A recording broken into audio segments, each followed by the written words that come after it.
Remember that video on the Last of Us remake that I made like a week ago? Well, I was a complete moron in that video, and I apologize. I really tried to hold out hope that this remake would be worthwhile, but after some gameplay leaks and Sony's gameplay trailer that they put out the other night, yeah, this is a fucking cash grab. I'll link some leaked gameplay footage in the description, assuming Sony hasn't gone after that video by the time I upload this, but if you compare the gameplay footage in that video to gameplay in the original game, you can notice right away, aside from the graphics, everything is exactly the same. Those added mechanics like being able to dodge and go prone in part 2, nowhere to be found in this remake. And you may say, well, can you really trust leaks all that much? Maybe Naughty Dog did add those mechanics, but the leaker decided to not showcase that in the gameplay footage to stir up outrage. Maybe this leak originates from some disgruntled Naughty Dog employee, you never know.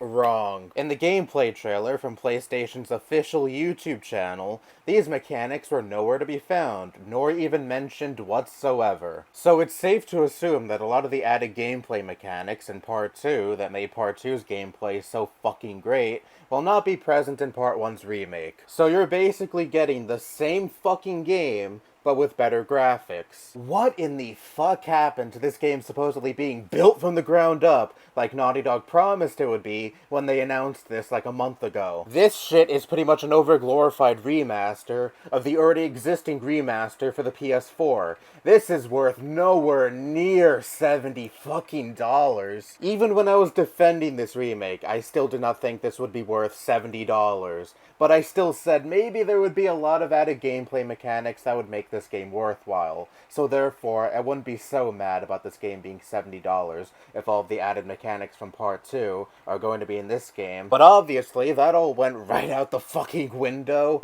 Jesus Christ, Naughty Dog. And I've seen people play White Knight and pull this stupid fucking excuse right out of their ass. Well, in the second game, Ellie is an agile 19-year-old girl. And in the first game, Joel is what? In his late 40s, early 50s? You really expect him to be crawling everywhere, going prone, and dodging enemies like a 19-year-old girl would?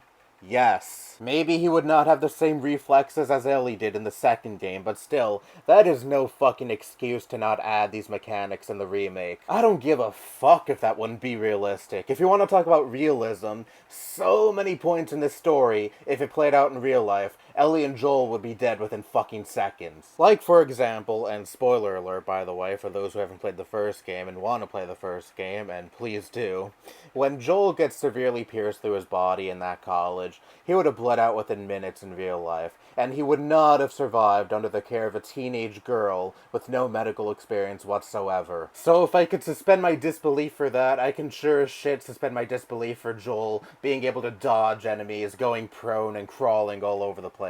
And plus, they're talking about him like he's some 85-year-old fucking man. He's only in his late 40s in the first game, not even that old. By the time the first game starts, after the prologue, he had been surviving in the post-apocalypse for 20 years. I would think he would have mastered being able to dodge attacks by that point. But anyways, to all the people who were saying all along that this is a cash grab, you're right.